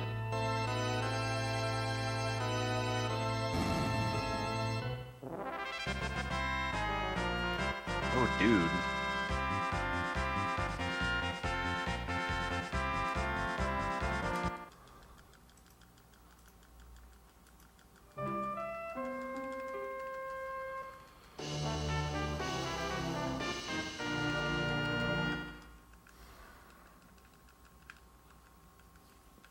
Alright, so we now have Rydia, whom we skipped because enough damage was done to Golbez before Rydia showed up that she can just be skipped entirely. So now, Golbez's lobster hand is going to grab the crystal and then teleport off with it.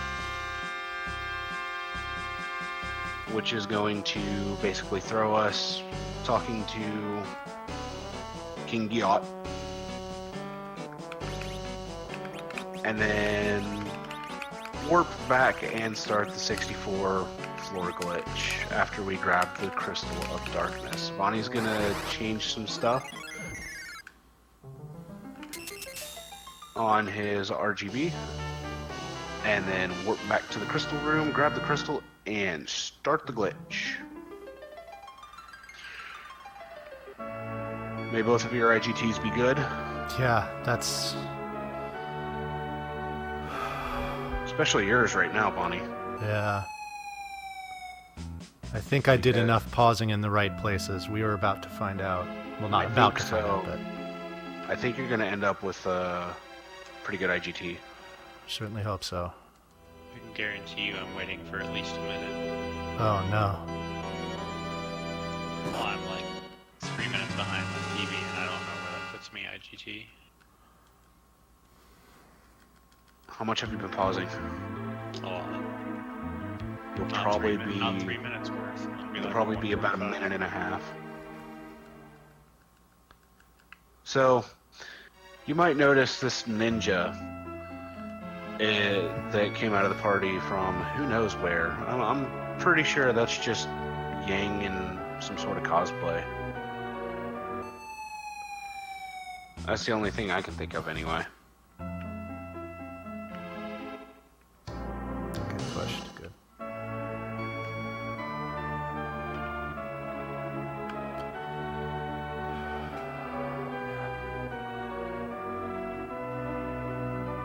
Just breathe, Bonnie.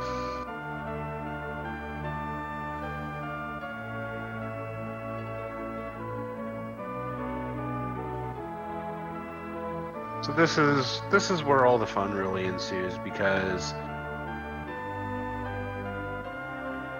I'm actually about to do that, Test Zero.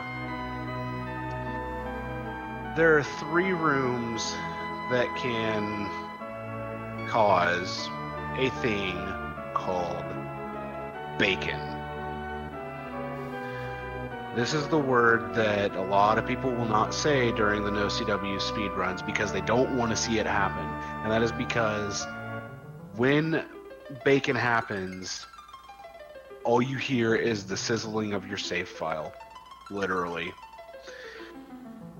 There are 3 rooms in this that have a risk of causing bacon. Room minus 45, which, if I remember correctly, is Vonnie's next room. And that's the time taken to reload your save file. Room minus 46, which is based on your in-game timer. This one has multiple spots that can cause bacon. One of the optimal times, if I remember correctly, is 143, I think? Yeah, 143 is one of your optimal times to hit, as 144. If you're able to hit 143 and early 144, you might actually be good, Bunny. Yeah. Yeah, you're gonna be good. Yeah, I think I took enough time there.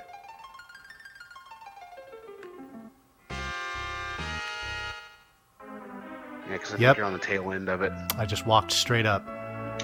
Yes! Yes! GG.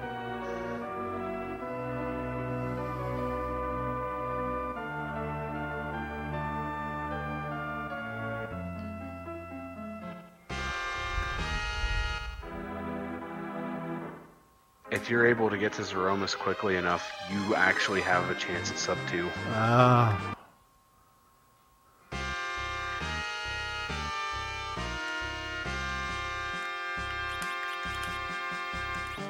No. Stop wasting time.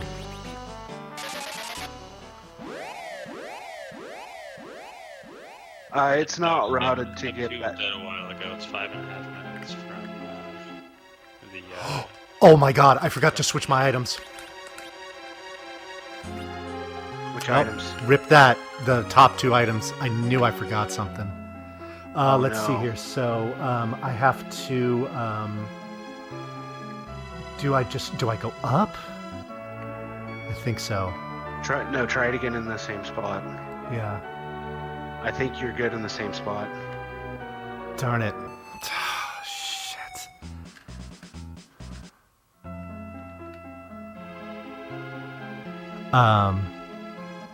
Okay, sorry, test 0. Kind of got There we go. cut off Okay. by that happening. But to answer the question, the game is routed in a way that you can come close to it. It's never really a guarantee. You can do pauses to get close to it, but like I said, you never know. So, now that we are through all of that and at Zemus/Zeromus, we are playing a game. Pick a number between 1600 and 2100. 2300. 2300, thank you, Bonnie.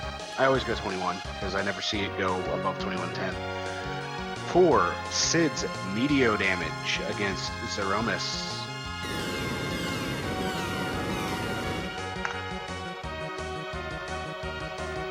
It will always be an even number. So get your guesses in now. As soon as Sid casts Meteo on Bonnie's side, bets will be off. Dude, I'm so freaking glad I recovered that. So am I. I mean, I threw away. I threw away a PB. I was ahead after Golbez by 14 seconds. But it's still going to be a good time. I mean, it could be a 2 flat. I don't know how much time that wasted. We'll find out. About 30 seconds. Yeah, so it's going to be super close.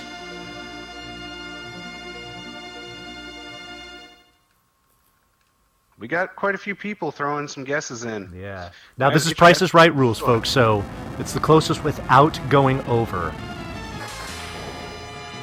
Where's Penguin to come in here with a 3? And I will type cut once the number comes up on my screen, so we know. Couch rolling high with 2100.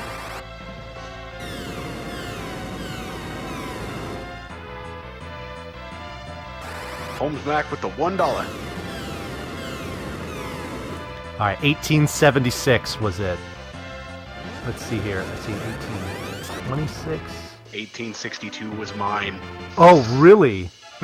Yo, commentator hacks. What's that all about?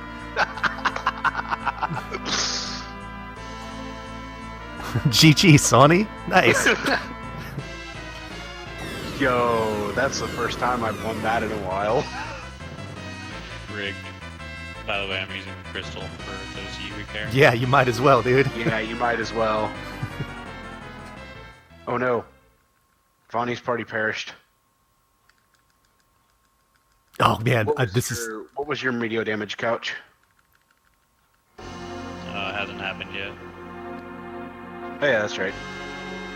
Oops. Gotta keep mentioning. 2004. Oh, Borg's RPG Quest. 2004. If Chris Farley is someone that you should appreciate, then I recommend that you follow my channel. 2004 grows the guy with 1996 is the second winner. Oh, nice. So congratulations, grows the guy. You have won round 2 of the Meteo game.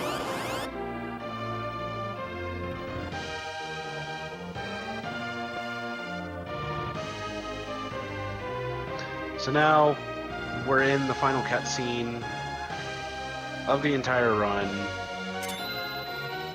All the characters contributing their strengths, their power, everything they've got, so that way Cecil and party can defeat Zeromus once and for all. Funny enough, F. Coughlin found that running during all of this actually reduces lag by a substantial amount because of the, I guess, sweat drops coming off of them, Yeah. or the tears from their crying animation That's what it is. is negated by them running away. So the extra sprites are not used during all of this, which it's already pulling a bunch of resources from the console itself, as well as the cartridge, in order to cause these graphics, or this graphical effect to happen.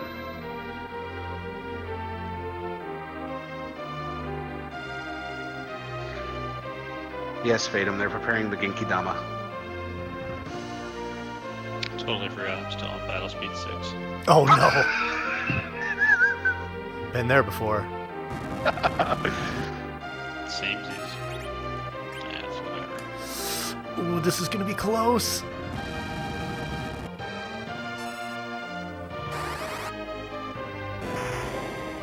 Oh, yes! 2 hours, 59 seconds. Yep. GG, dude. Thank you. You don't know how I knew? What's that? You queued at 2 hours, 50 seconds. It takes 9 seconds for it to go off at battle speed 1. Nice.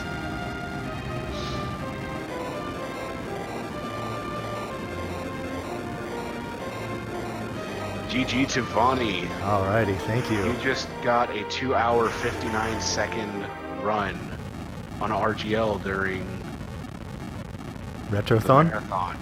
During Retrothon. Fusoya, your thoughts? Well done!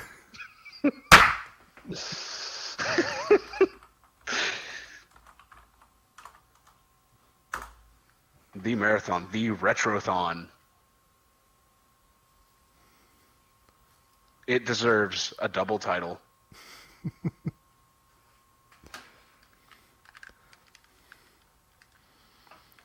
Oh, man.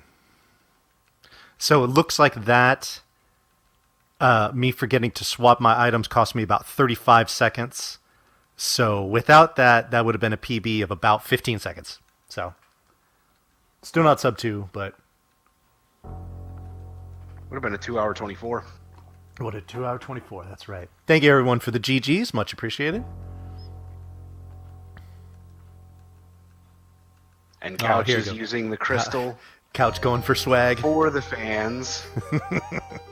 He For is a man of the that people. wish to see Zeromus in his true form of Tysomus, or Yellowmus, or Animamus, or Dogomus. Those are the only 4 I really know.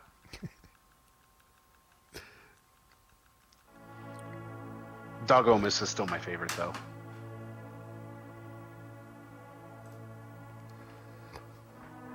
And Vonnie, what do we need to remember to always eat? Your girls equipped.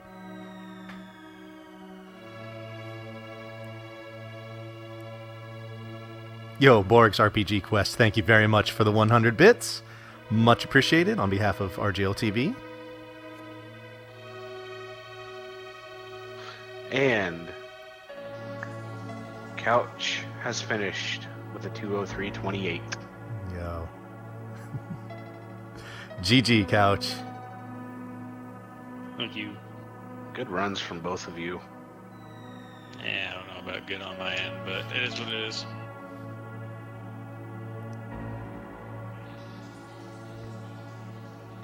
Couch, it's better than what I've been doing, I'll tell you that. Yeah, thanks for the GGs, everyone. Hope you all enjoyed this fantastic race between me and Bonnie, and the amazing commentary by Sonny. Yeah, Sonny, thank you very much for staying up rather late, beyond the call of duty to commentate. It was a job well done, and had a lot of fun with that. Yeah, thank you guys for giving me the opportunity to commentate for you guys. It was a lot of fun. Yeah.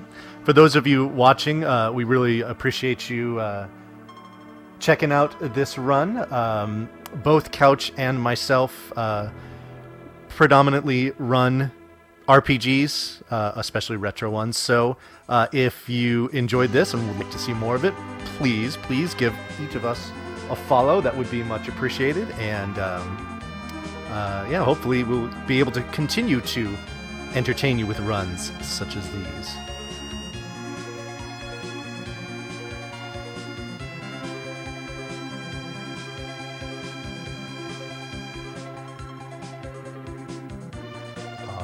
So I think it is about time for us to move along. Looks like we've got a run of Pugsy coming up next by DDEE